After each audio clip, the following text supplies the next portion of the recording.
Hello, this is Cassie Brighter with Sex Positive World, and I have with me today Destin Gerek, who has been a male empowerment coach for how many years now? I don't even know. A decade working particularly with men and around sexuality. It's been over 20 years now. 20 years. So you probably know a thing or two. A thing or two. Perfect. And what's one of the key things that has brought us together is the fact that Gabriela Cordova, the founder of Sex Positive World, and myself have been talking a lot about the Me Too movement. And so, of course, we've been wanting to lift up some female voices, and we've been wanting to bring up the conversation about consent and stuff like that. But something else that surfaced out of our conversations is the fact that we're doing a lot of pointing fingers at men. We're doing a lot of raising up negative models of masculine behavior. And that's not necessarily the best thing to lift up or the best thing to talk about. So Gabriela had kind of tasked me to find someone who has the expertise that Destin has, and to talk about the right way too, the right approach that people with masculine energy can show up in society and be in their best form, in the best contribution, and bring their best gifts forward, rather than to talk constantly about the negatives, which there was a space for that. But this I think continues the conversation forward. Yeah, wonderful. So again, my name is Destin Gerek, and I've been working under the brand of the Evolved Masculine, uh, which I started primarily for this reason, that I was frustrated with the social media conversations as well as our larger media conversations that seem to always be pitting two sides against one another. And we seem there would be those who are trying to uphold a status quo of this old paradigm, toxic masculinity, patriarchal, whatever language you want to use for it. And then you have this, on the other side, you have this increasingly vocal backlash against that. And I just kept thinking about, like, what is the message we're sending men, particularly young men? And that we need to have new models. We need to have models that men, and again, particularly young men, can be inspired by and can aspire towards. Because otherwise, masculinity is not in itself a problem.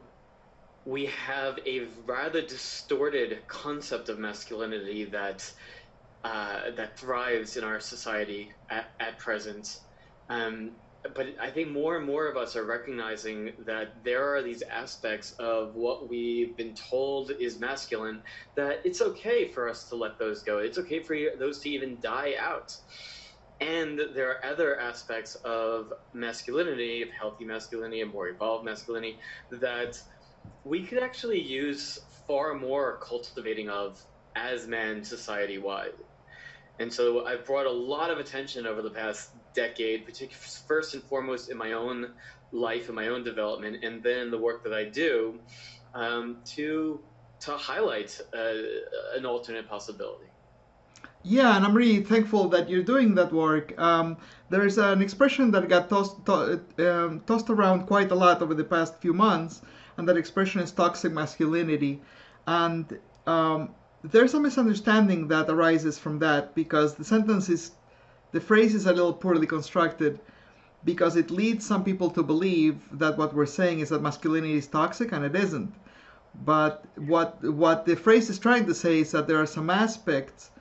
Actually, probably a proper way to say it would be masculine toxicity, in the fact that there's feminine and there's masculine toxicity in every human. So thank you for bringing that up. So my there's a lot there already. One, there are those who construe it to mean that toxic masculinity means that masculinity is toxic, that that's what you're saying. There are those who are construing that because they want to misunderstand it. They don't want to listen. They don't want to actually do the hard work of introspection and change. So there are those. Now, Hmm. aside from that, now those who are using the word toxic masculinity a lot, is, in my opinion, there's been a missing piece of that conversation, which I believe, just as I was telling pickup community people years ago, that look, if you're going to be teaching men about women and sex, you also need to be talking about consent. Likewise, I believe if you're talking about toxic masculinity, you also need to be talking about healthy masculinity or more evolved masculinity. But we need to have a counterpoint. Hmm. Otherwise, it is easy to misconstrue. We can't just be talking about the bad. As I'm saying in like spiritual circles of where attention goes, energy flows. We're putting the attention on the bad, and then all the focus is there, and then more and more women start to take on the belief that how can I you can't find a good man. All men are like this, etc. Men can internalize this belief as well, that there's something inherently bad or problematic with being a man or my masculinity. And these are unhealthy messages. I noticed through my own difficult journey of figuring out what it means to be a man.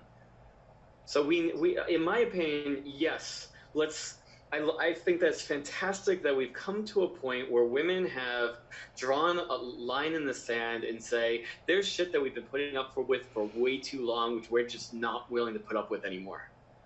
Great. And and let's lay out an alternative. And quite honestly, I think that the primary aspect of that alternative does likely need to be pushed forward by other men rather than by women. We can't have the definition of what it means to be a healthy man to be determined by women. That's But very it also, important, actually. I'd like to repeat it because I think that that's pretty powerful. We can't have the definition of what it means to be a healthy man to be defined by women. And I think that's pretty important because we need to give every demographic agency over their journey and over their narrative. We can't White people can't define what black people should do, totally. and so forth and so on. Um, there But was we a also can't have the more toxic elements of male society define what it means to be a man, and I feel like we've allowed too much of that. And we need to be putting the spotlight on a different set of men, hmm yeah, because something that there are really good men out there. I feel is that if men are shown good and bad male behavior by women, it always comes across censorious and shaming and so forth. But if in a safe container of brotherhood, a man can show other men in a kind of a mentorship role, kind of a Jedi Padawan thing, can tell him this is how you can present yourself better, and I think that, like, for example, when girls get together and talk, there's an intimacy and there's a safety in the fact that we're not, this is just us over here. And so Mm. because of that, you don't feel exposed, you don't feel like you're being called out. And then when you surround yourself in a mixed situation, then the vibe is different. So I think that men are getting called out in the mixed arena too often, and I think that um, it causes a disservice. Well, I think that a lot of men just shut down in that mixed arena because they don't want to be called out. So Hmm. instead, it's just easier, safer for me to just shut my mouth and not say anything. But again, the problem with that is that we let too many of the wrong people um, act as the spokespeople for men, and, and I'm just not willing to allow that. So I run a group program for men called the Evolved Masculine Path, and a growing community, because I do believe what you said, Cassie, that there is there's time and place for men and women to come together and for there to be shared communication, shared community, shared voices, and there's time and places for women to gather as women. There are time and places for men to gather as men, and of course, with that, that's in my opinion, that's by self-definition. I don't, I don't really care however you identify, you're welcome. Um, that that when we come together just as men open up in a different way. It took me a while of running men's groups to really learn the skill sets of how to get men to actually open up and talk. it's Over a few pints at the pub. oh, well, I don't go that route, but that's often how it No, happens I at was more men. pandering to a stereotype. But totally, and even then, it's usually with much fewer words. But like stereotypically, women, you bring a group of women together, you can't get them to shut up. You can bring a group of men together, and it's just like, yeah, good hanging out. And there can be elements of that, but with the work that I do with men, we really create a container where men can open up and speak about things that they don't normally speak about. That they can speak about their connections with women and their experiences with sex, including really raw, vulnerable experiences with sex that like men tend to feel like if they're talking about sex, it's either got to be funny or bragging, essentially. But that more vulnerable, like, yeah, I I started seeing somebody new, and like I didn't last a minute with her before I came, and I totally freaked out. I shut down, and then she reacted badly, and now I'm afraid, like, what? I don't even know if she'll see me again. If she does, I mean, what if it happens again? And men generally don't have a place where they can speak to anyone, let alone other men, about things like that. Yeah. And the So reaction is usually there's this socializing that I've always found really strange around men, where um, there's this playful harassing and haranguing each other instead of actually holding space and saying, "Hold on, tell me your woes." That doesn't really happen. and don't get me wrong, like there's an aspect of our masculine energy that can rise up to challenges like that. Mm-hmm. And so it's more. I tend to be a yes and person. Like, okay, Mm-hmm. that's great. And can I've we noticed also you have doing that a this second episode? ago, and that's a tremendously powerful tool that I learned years ago in improv. Mm, And nobody does it. Nobody does it in civil discourse, in debates, in forums, of saying, instead of saying, and this is how I'm going to overpower your point, and this is how I'm going to disprove your point, and this is how I'm going to nullify your point, to say what you said, and also. yeah, So I yeah. applaud that. The power of improv. It can be a very useful tool actually for men who are, or women for that matter as well, who are socially awkward or don't have an easy time connecting with the opposite sex or starting a date because it forces you to get out of your head and come up with things in the moment while being in a state of rapport with somebody else. It's a very valuable tool. So the other things I've learned with running the Evolved Masculine Path, my men's group, is like there are certain foundational agreements that we work with, and one is confidentiality. That knowing that this is a safe space that you can share anything, and then nobody else outside of the space is going to know about or hear about it. The second is unconditional mutual support. The basis that we are all on this ride together. We're being part of this group. You're already in a small percentage of men or people in the world. Most men aren't intentionally on this ride. We're doing this. We're intentionally growing as men. We're intentionally confronting our deepest shit and learning to grow. We got each other's back. So we do not allow that kind of ribbing or poking at one another in this space because we want everybody in it to feel as open and spacious as they can be. And with that, there's a space for your vulnerability. Like your weakness is welcome, and we're also here to help call you into your deepest strength. So too often when I've seen men gather in places, I've seen one or the other. Mm. It's either you're expected to like, be, kicking ass in the world, on top of your game, crushing it, what have you, all the time, show no weakness, or it's a group of guys coming together and just whining and bitching.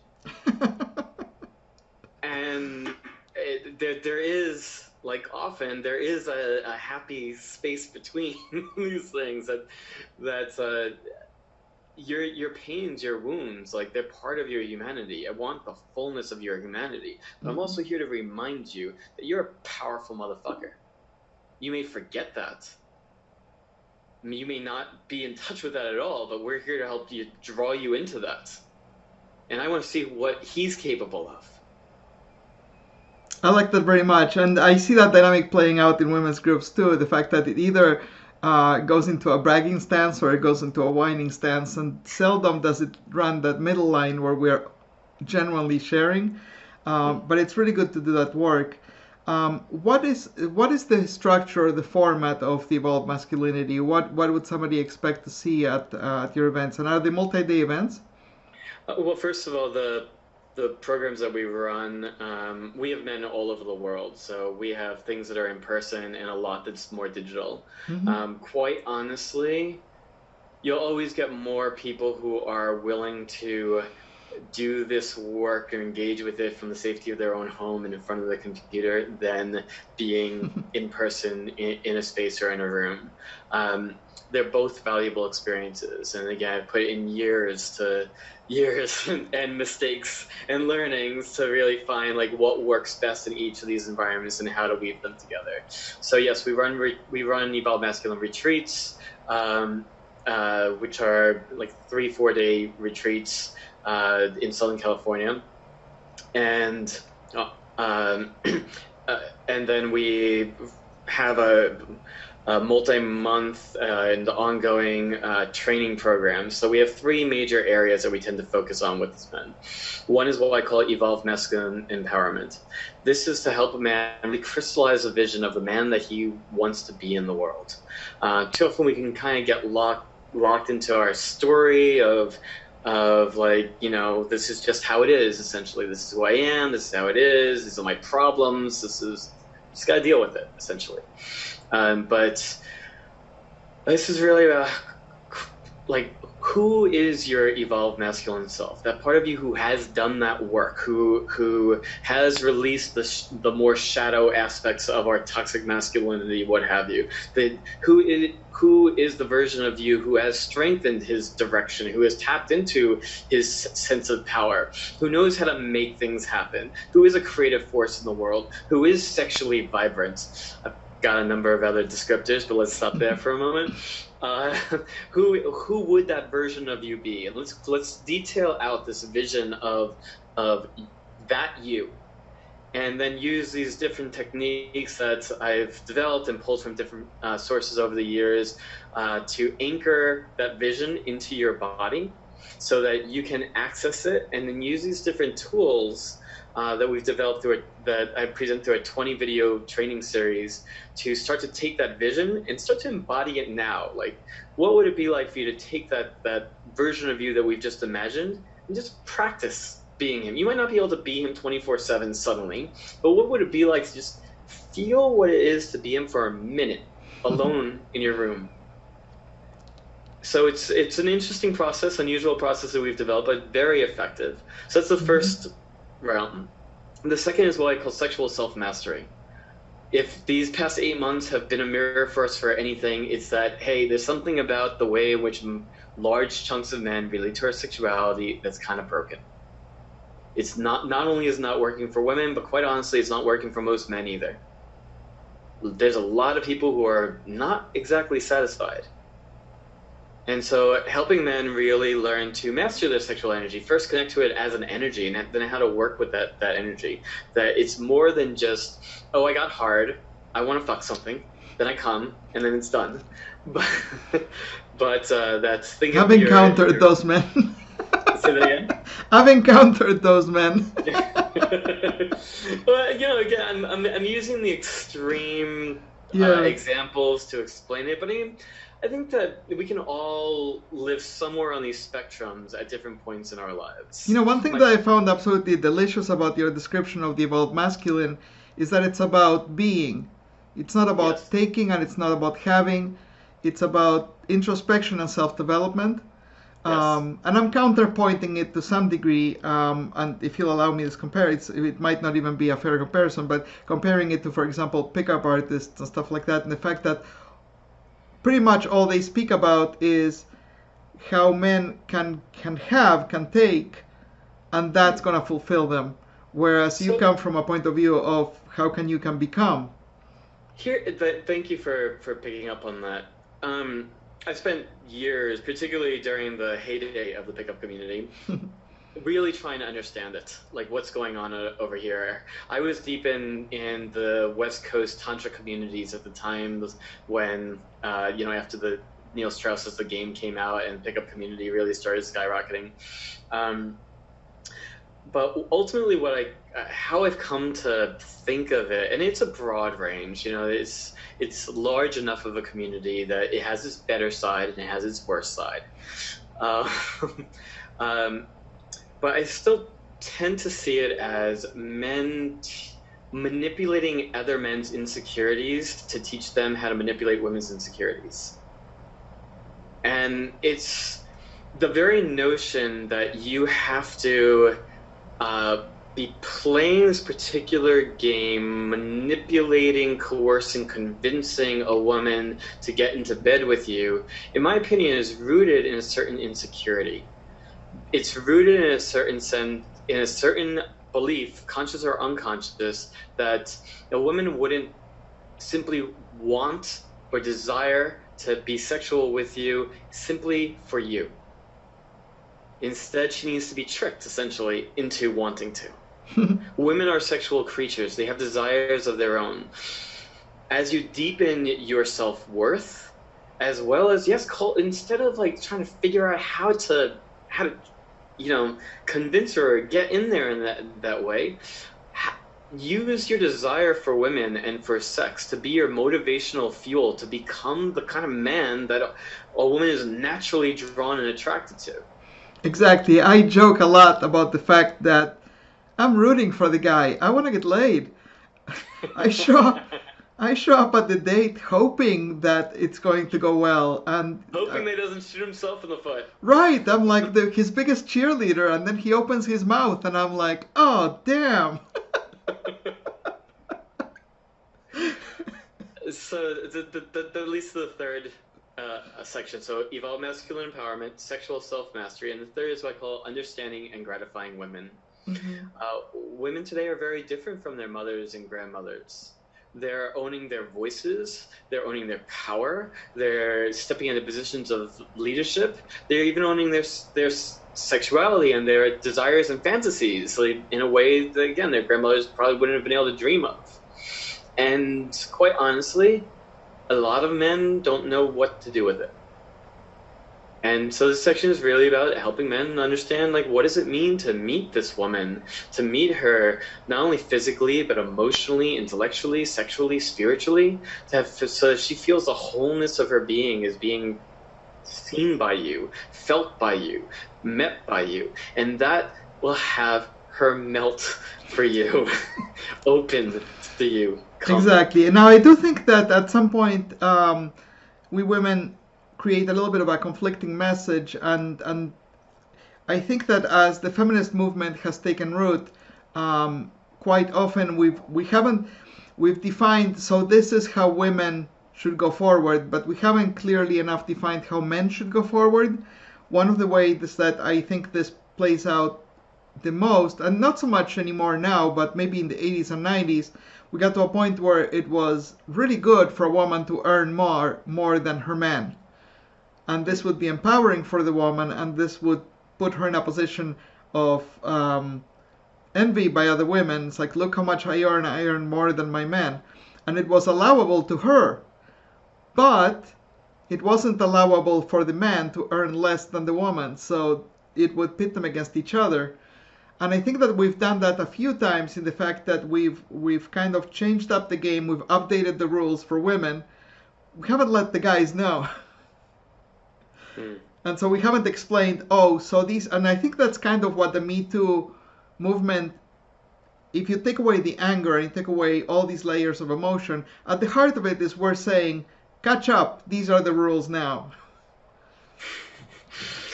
Sure, if we're going to get into the... So I talk about the Me Too movement quite a bit over the past 8 months. The things around this are the root of how I started doing my work in the first place. 20 some odd years ago, my high school sweetheart was raped on her 15th birthday. Just before we met, I ended up being the first person she ended up telling. We had a 3-year relationship. It had a massive impact on me. I was not emotionally equipped to navigate it. And at one point, I kind of made a declaration that I was going to do everything I could with my life to create a world where things like this didn't happen. And it led to a very long and windy, confusing path. But ultimately, I've come to have a lot of compassion for men and the things that men are dealing with and struggling with. And at the same time, compassion and firmness can come together. I also feel it's a responsibility as a man to both be accountable to my own behavior and to help hold my brothers to account. And we, as well as men, we have the ribbing that we've given to one another, the ways in which I think as much of male culture has dehumanized women historically, has treated women exist in order to give us sex when we want it, how we want it. And if anything, maybe it's our game or a test to be able to get it, and that's how we prove how much of a man we are. We're the love interest. We're the girl next to. We are the love interest. We're the girl next to James Bond. We are not the center of the show. So that's changing, but I think as a culture we're still trying to figure out what that looks like, and it's messy because we don't have it figured out, and we also have both this old way of looking at things and this new way of looking at things, both coexisting at the same time. Exactly. And so we're getting messages from both of these worlds coming at us, and particularly, again, if you're a man trying to figure out what it means to be a man, it can be really confusing. And you have examples of really good-hearted men who are still struggling to get around these concepts. Something I really liked is the fact that you had Nanine McCool on your channel talking about her moment with Tony Robbins and how startled he was because I think he was caught in a space that he didn't fully understand. I agree. I think that he was expecting a different conversation, and he ended up having that conversation with a woman who really knew what she was talking about. Yeah, but I inherently believe that he was making a really, really good point. It's just that he unfortunately transposed that point into the Me Too movement, which is something that he doesn't fully understand. But the point about not living as a victim is a really, really strong one. And generally speaking, when I speak about sexual assault, I try to say survivor of sexual assault rather than victim of sexual assault because of that reason, because I don't want to think of victimhood. Yeah, so it's really interesting. Nanine holds a different perspective. She's I don't know, about reclaiming the word victim. She sees nothing shameful about being a victim, and tends to look at these conversations as sounding too much like victim blaming. I've tended more towards what you've just described, but she's given me some things to think about, like how do I weave that in? Because my desire is always to deepen a person's sense of empowerment, help person. I mean, I've been victim to a variety of things in my life, and I agree with Tony's overall point around, and while deep in my victimhood, I was not tapping into my true capacity, power, and potential. And again, I absolutely think that he's right on with that. I His way of delivering that explanation was piss poor, and part of that I think is rooted in him not really understanding the movement.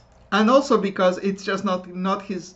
And this is, I think, one particular area where um, I think we do our public figures a disservice because we somehow allow them or force them into subjects that are not subjects of their expertise, and then hold them responsible when they say stupid shit about that.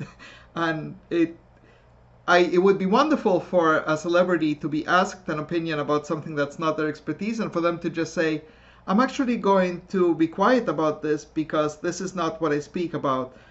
You don't see it that often, but it would be healthy. But I really liked the dynamic of what played out, not so much because of the discomfort that it brought Tony Robbins, which I think was unfortunate. And I do think that when men are shown in the wrong publicly, it takes a really strong cost to their self-esteem and stuff like that. And I think that to some extent, and I'm speculating first, but to some extent that's what he evidenced. This I'm supposed to be leading. I'm supposed to be taking the stage, and now I'm being put in my place and I'm being minimized. It was a very, quite aside from Well, being right or wrong. there's a, I mean, he's holding a very particular container with Mm-hmm. 12,000 people in that stadium that he's running this event. And I think that it requires a certain type of skill set that I don't think is where his strengths are. Um, that I've been leading groups for many years now, and being being able to show humility and vulnerability and expressing, oh crap, yeah, you're totally right. I'm sorry, I got that wrong.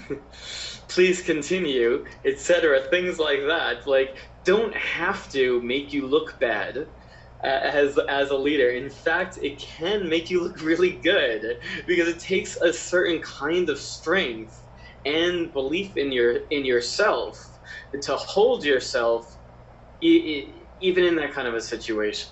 Barack Obama actually did it really successfully in one of his rallies when somebody started arguing against one of his points, and then people started booing that person in the audience, and Obama said, "Now hang on, let the man speak." And it was very classy, but it takes a certain talent. But I think that I'm a big proponent of the fact that truths can coexist. The point about victimhood that Tony Robbins was making was a really important one. And then separately from that, the particular layer that Nainin was evidencing in her talk was also really important. And I think that we make, and it goes right back to this yes and thing, which is like we can learn one thing and then say, okay, and it's also colored by this other thing, and then mutually learn and benefit each other. But I think that where I was going a little bit earlier is the fact that I think that women oftentimes put men in a position of discomfort because, like, to give you a very perfect example, it's the fact that uh, we want for you to hold the door for us, but at the same time, we don't want you to make assumptions, and we want to be independent. And who the hell are you to hold my door? And or are you supposed to pay for the meal, or are you not Well, supposed to pay? I'll hold doors for, well, honestly, anyone, but I tend towards holding doors, Mm-hmm. particularly for women, but not just. And I can't say how many hundreds, if not thousands, of times I've opened the door, held the door for a woman. Maybe once or twice have I gotten pushback. And you know what? Deal with it. So I got pushed back from this woman. I don't need to take it personally. I like I that. don't have to make it mean like I did something horribly wrong. I'm a bad person. Nor do I need to make her wrong. It's just like, okay, Yeah. Now for me it's here you terribly go. nuanced, and if if I had to write a manual for who can hold the door for me and who can't, it would be a really really detailed and long manual. But it all happens very organically, and it's um, is somebody just being nice to me? Is somebody just being nice to me, and maybe there's a little bit of flirting going on, which is fine? Um, is somebody holding the door for me, and there's a little bit of an implication that I now owe him something? That's the key right there. So there's all these little things, and you pick up on those things so quickly, and then it just becomes suddenly you're questioning it. Well, I mean that's the thing for men who are watching this. This is something to be aware of your own motivations. Hmm. That well, and it's not just about holding a door. Of course, it's anything that you're doing for a woman. This is why women these days are a lot of women are railing against like nice guys and speaking of it in this disparaging type of a term. Um, it's it's so with certain irony. It's that men who would do these things that they consider nice because there's an ulterior motive in there. There's a sense of if I'm just nice enough, then she's going to want me. She's going to have sex with me. She's going to want relationship with me. She's going to something. Hmm. And as soon as you're coming from that ulterior motive, any niceness about it really disappears. True, and there's As also another danger. manipulation. There's also another danger there that's really, I don't know, it might be difficult for me to explain to men, but, and I'm going to talk about a subject that could potentially get controversial, but the friend zone. Okay. A nice guy, at least in my personal experience, can get friend zoned easily because the energy that they're putting on me is innocuous and um, I don't know how to explain it. It's emasculated energy. It's brotherly energy. It's I'm not gonna do any. I'm not gonna harm you. It's apologetic energy. Everything that they're putting everything that they're putting on the table to me, it's like, oh, okay, we're just going to hang out like brother and sister. There's nothing that gets my juices flowing. So Mhm. then so there's been a lot of conversations about this, and of course one of the key conversations is that men are not entitled to a woman's affections just because they're nice, and that's the key thing. But also there's just this nuance of the fact that that particular approach puts me very much not in a sexual mindset. So that tends to come from shame on Mm-hmm. the man's part. There's again, oftentimes these things are unconscious, but there's a shame around his desire. There's a shame around his sexuality, and he's afraid of you knowing that he desires you, wants to have sex with you. So instead, it gets like shoved down, pushed down. Uh, but as you said, in so doing, it neutralizes any potential for sexual energy there. Exactly. And What I the find. other side, so I feel for the men who end up doing this, and just maybe by now, maybe now would be a good time to recognize it's not really working for you, is it? Right. And, Exactly. and I say this to you with compassion. That I know you mean well. There's a real need and desire, and I'm sorry, I'm speaking to any man who this is resonating with to whatever degree right now. There's a need and desire in there that's that's totally understandable. A desire for human connection and or a desire for sex. Great. This can be beautiful things. And pretending that it's not there isn't going to work.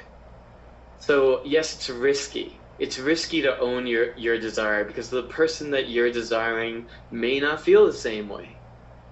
And it's the without that risk, it's never really gonna work. And that's a pretty powerful thing that you just said. Is ultimately you have to take the risk. If you're not willing to take the risk, if you're not willing to put your cards on the table, and you're expecting me to take all the, in this hugely slut shaming society, for me to take all the risk and expose myself, it's never going to happen. Something that I found absolutely charming and was very effective with me was a man who, halfway through a date, interrupted what he was talking for a second, and he said, I can get back to this point, and this is a really interesting, stimulating intellectual conversation, but I want to let you know that I'm attracted sexually to you. Mm-hmm. And I'm thinking about the end of the evening, and I'm hoping I'm gonna end up on your bed. But now back to my point, and then he continued talking. So here's the thing with that type of boldness. Mm-hmm. Is one that there's something about that boldness that can be very attractive. Mm-hmm. Well, Cassie, how did you respond to that? He ended up on my bed. the place where that can feel icky, so to speak, or scary, threatening, is when it doesn't feel like he cares about how you feel about that desire.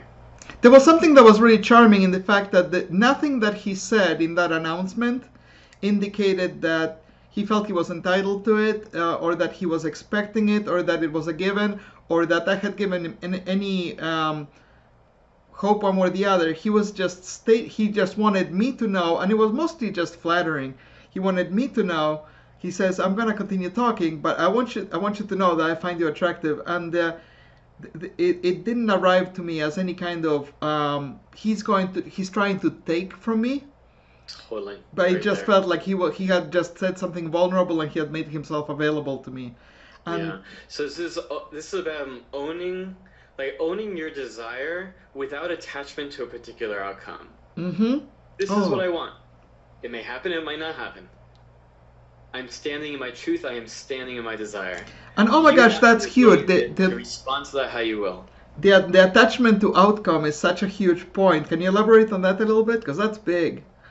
Yeah, well, again, he spoke to you about his sexual attraction to you and how he wants to end up on your bed.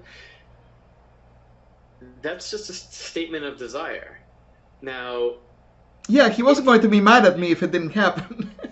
Exactly. Part of it is that you spoke of the being mad at you, which is something that women can particularly be concerned about, because it's this does happen with some men, that everything he's nice until he ends up feeling rejected, and then anger, lash out, sometimes violence. Yeah.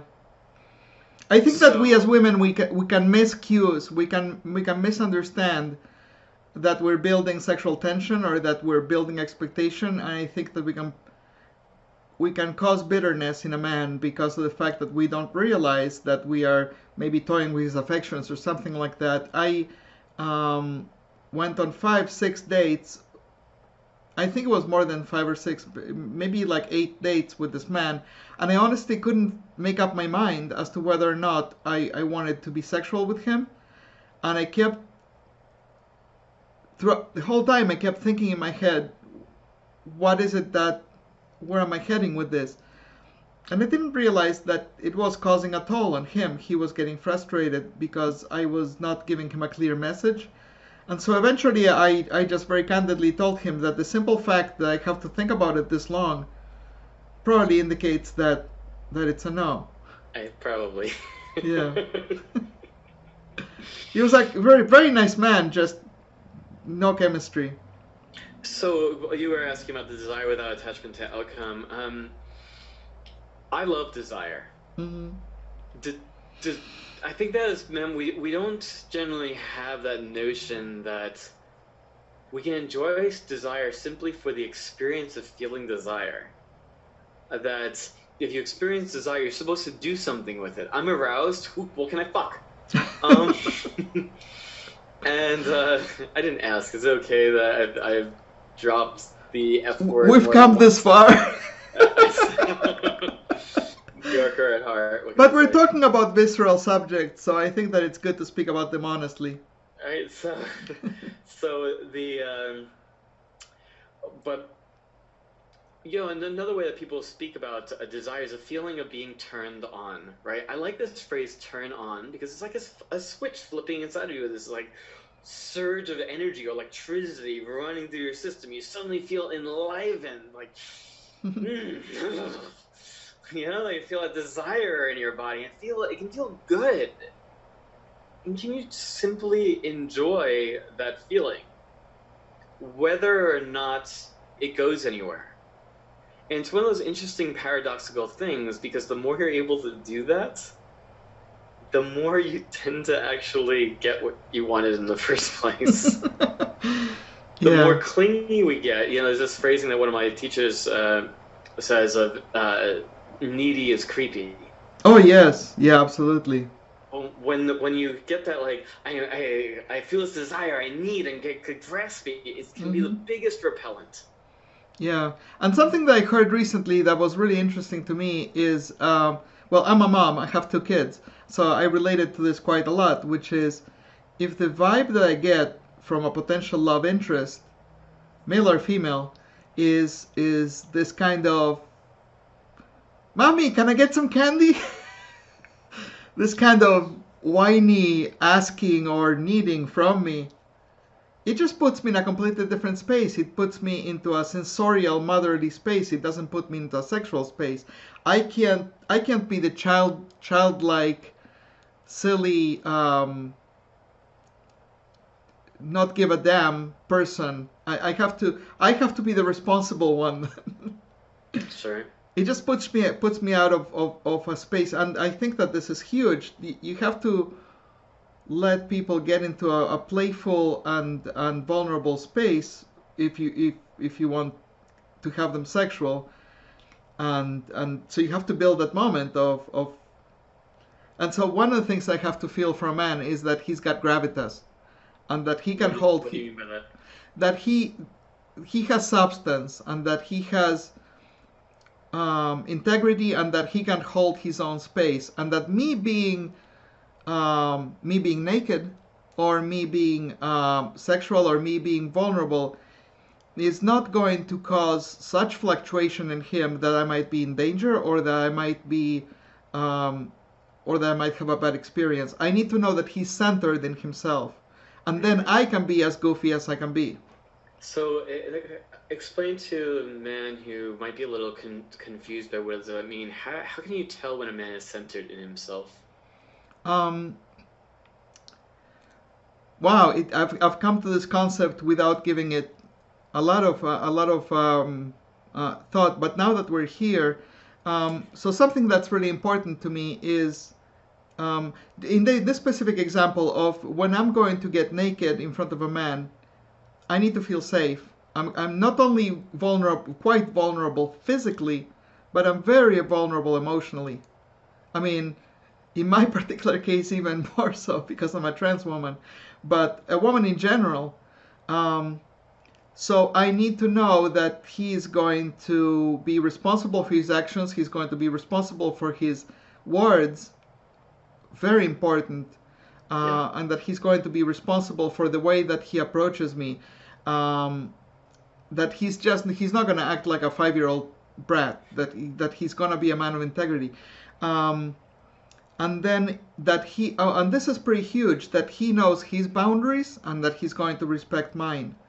So, for example, if on a particular night I'm not interested in going all the way, and we're going to get intimate, we're going to fool around, there's going to be sensuality going on, I need to know that he can hold to that, and that he's not going to derail himself or try to find the angle or something like that. I need him to be constant to his word, what he said earlier, which is we're going to go this far and no further. I just need to get that sense of trustworthiness from, like, okay, so we established the rules, now we're going to play within those rules. So all of those things combined create the sense of trust of, like, all right, you got me, okay, I'm going in. so feeling of trust, and feeling as if you're being held, Mm-hmm. that you can respond or react in any way in any given moment, and he's just gonna be there, not Yeah. thrown off course. He'll be responsible for his actions. I mean, the responses that you're given, I mean, this is what I've heard from women across the board. So that gravitas, that solidity of self, this is a big part of what we end up working on within the evolved masculine empowerment portion of the evolved masculine path. Just learning to connect to your own power center, as well as to ground, to kind of be rooted into this earth, to be unshakable, to be able to withstand the intensity of a woman's emotions, whether it's sadness and tears, anger and rage, ecstasy and orgasm. Women are capable of it all, and the more intense that they are with any one of them, chances are the more intense they could be with all of them. So how can you, as a man, learn to be able to maintain your center in the midst of all of that? Yes, exactly. And one thought I had is that if you're going to if you create a container where I can be as emotional, as flighty, as batshit crazy as I can be at any given moment, you're also creating a container where I can be as sexual as I can be, where I can be as orgasmic as I want to be, where I can be as adventurous and as wild as I can be. So it's beneficial for the man to be Totally. to lean into that. And orgasm, especially powerful orgasm, is a letting go. Mm-hmm. And so as a woman, you need to know that you can let go fully, go as far out in your orgasmic ecstasy as you want to go, and that he can hold that. Mm-hmm. Yeah, and unfortunately, also now switching to a slightly different topic, men get really performative in bed, which I think we've kind of created that role together over many years. It's nice when a man lets himself go. It's nice when a man is receptive to energy, and when he can lean back, or he can just um, kind of float in bliss, instead of constantly feeling like he's on the job. Totally. I think that sometimes men can end up getting too rigid Mm-hmm. with their bodies and their energy. Oh, when they're running a script, it's so frustrating. They're going from position A to position B or something, and I'm like, Well, it worked with the last woman. right? So I said that lightly, but basically what I mean by that is that as men, we need to recognize that this woman in front of you right now is unique in and of herself. Sure, if there are things that worked very well or whatever for X, Y, or Z woman before, test them, but don't assume that that this woman's going to respond the same way. Absolutely. We're getting close to wrapping up, so I wanted to bring it back now to the origins of the conversation, and talking a little bit about the Me Too movement. There's something that I try to encourage for women to own, which is consent doesn't. This whole consent culture doesn't happen naturally, unfortunately, and it's something that people are still ramping up to. So something that I strongly encourage is for women to be vocal about it. And there's a premise that comes from sales, which is, don't take no from a person who's not empowered to give you a yes. Well, that's good. Usually, what I end up hearing from people who are into sales is test the no. Mm-hmm. And it was very important to me in my coaching career to find my own coaches who I really respected and who I felt had really high integrity. And my main mentor, Rich Litvin, author of The Prosperous Coach and other things, he taught me the opposite. He taught me test the yes. When I'm in a conversation with a prospective client, if they say yes to working with me, test that. Make sure that they're really in. Mm-hmm.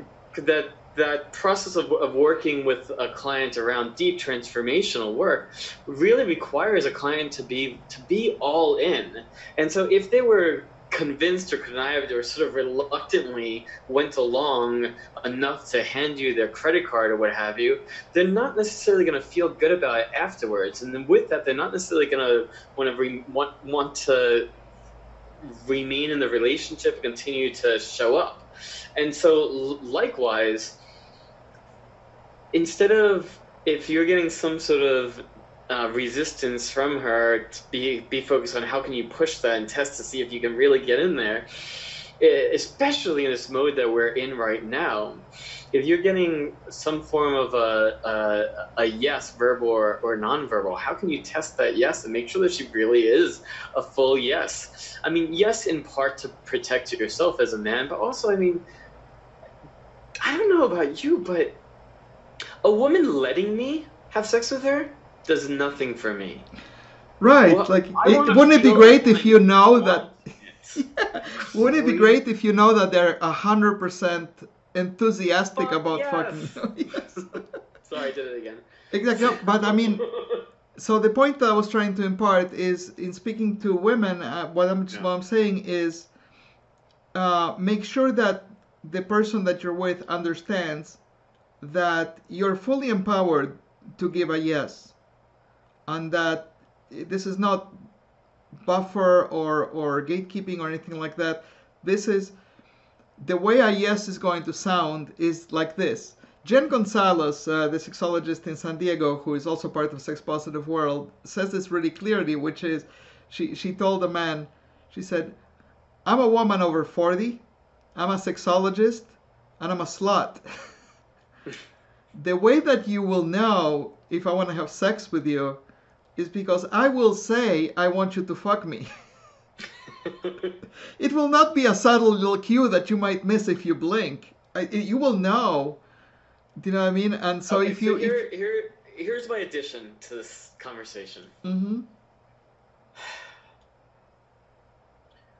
There's a lot of call for more overt communication with getting a clear yes. And yes. And as men, we can do a lot towards paying attention and listening to what she is saying aside from just her words. Women are constantly communicating with us, and a small proportion of that are her words. She is giving you yeses and nos with her body language, with her facial expressions, with how she's turned towards you or away from you, little tension in her body, little relaxations in her body, the breathing patterns in her body. All of it is sending communications to you. Pay attention to it. Yes, absolutely. And test the yes is a really, really powerful thing in bed. Absolutely.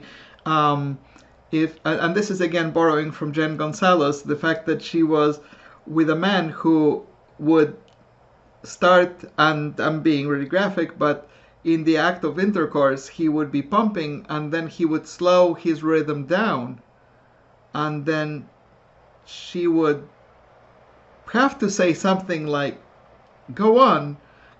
Yes, go on. And she soon realized that he was basically fueled or powered by her being vocal about her enthusiasm, and that he was going to slow to a crawl or stop altogether if she didn't voice her enthusiastic consent. And it became almost a game, and she felt really empowered. It was really, really sexual, really sexy. So test the yes, yeah, because a wonderful... it was kind of snide, but to me it was a really, really well said point. In one of the threads about consent, a guy said, do you have any idea what enthusiastic consent even looks like? Have you ever experienced it?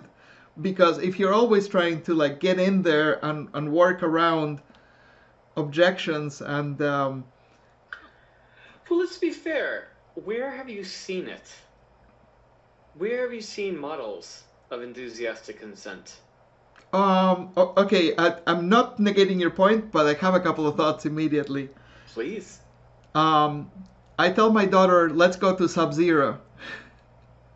And I get it. Sub-Zero is this wonderful ice cream place here in my town, and I get enthusiastic consent. But if I say, "How about you take a shower?" I don't get enthusiastic consent. Okay, so valid, and my main point being, give me an example of where the viewer, myself, where we can witness enthusiastic consent in a sexual context. We don't have the models. We have very different models. We're having conversation about these things now, but that's not what we're seeing. It's not what we're witnessing time and time again. So I think that I would have to ask for 3 different ingredients to be present. One of them has to be that that you wait, that you test the yes, that you slow down, and allow me to get there with you. If you're hurriedly getting between my legs and there has been no question about it, and suddenly you're there, you're not even going to know if I'm into it or not. But if you slow down and you look at me and you smile and you hint that you're going in and you smile, at some point I'm going to be very enthusiastic about, like, go for it already. That's one. The second one is slut shaming is really, really big in the society. I happen to be very sexual. I happen to be very vocal, and I'm over 50. So I'm in the I don't give a fuck framework. But a gal in her 20s, and before, usually like before 30, but even after 30 sometimes, is deeply, deeply aware of the fact that it could cost her tremendous cost socially to be a slut, to be perceived as a slut. So we're going to hold ourselves back from, and we might be thinking all kind of enthusiastic consent in our head, but we're going to have to trust you a hell of a lot to show it. So that's another thing. Are you going to brag to your friends about how much of a slut I was? These kind of things. But you can see it if I trust you. And the third thing is not even something that you can have any agency over. It's my background. Like, if the girl has been brought up in a Catholic school and has had years of shaming and stuff like that, and it's coming to this with a really hesitant kind of an attitude, then she herself doesn't know what enthusiastic consent looks like, and there's a journey ahead of her. So that's an argument too. So very, very well laid out, and thank you. So this kind of leads to a free gift I wanted to offer your audience here. It's at enticingdesire.com. Mm-hmm. It's enticing, like to draw out, ENTICING, desire.com. And this is a free 24-minute video that I created that I call the one thing in bed that separates the man she remembers forever from all the men she quickly forgets. I'm intrigued. Yeah, and it's rooted in a piece of what you just described. I'm not going to say too much. It's a little bit of a surprise, but it's rooted. Look, we recognize at this point that women are sexual creatures, right? If, like 100 years ago, we didn't really believe that. Men, by we, didn't really like. We were hysterical. Look up and count the cracks and think about Jesus while just waiting for it to be done. Now we recognize women have a sexuality, they have a desire. And to shift, instead of focusing on how quickly can you get in there, into how do you spark her desire and draw out her desire towards you. Instead, completely changes the game. Anyway, it's a powerful 24-minute video on the one thing in bed that separates the lover she remembers forever from all the men she quickly forgets. And it's Enticing Desire? Enticingdesire.com. Perfect, and I really appreciate you sharing that with the audience. And with that, I think that this would be a good time to close. There's one thing that we didn't touch on, and I'm hoping that maybe you can speak real quickly to this, which is what tools or what protocol or what framework would you recommend for men as they learn how to act better around consent? I realize this is maybe a 24-hour workshop, but like, Like one last little thing. but like, where would they start? What and especially if you're talking to a young man who's just kind of getting his first exposure to these kind of concepts. Well, again, I think the starting place really is to recognize that you, as a man, that you have value to offer as well. That the reason why this is so important is that if you don't really understand that, then of then the only way she's going to be sexual with you is if you're somehow figuring out how to get in there. But if you recognize your own value, the fact that you can be a gift to this woman and that your sexuality can be a gift to this woman, then there can be a sharing of your sex with one another rather than sex being something that you need to get out of her. Absolutely. Oh yeah, men have a lot of value to us. I mean, we shaved our legs, we put on makeup, we showed up at the date. We're invested. I shaved my legs for this. No, but I mean, we when women speak about men, we're not just bitching and griping. We like men. We want men in our lives. We value men, and it's important that men have that sense of self of themselves. So the second piece in there is slow down. Quite often, you're both wanting the same thing, just at different paces.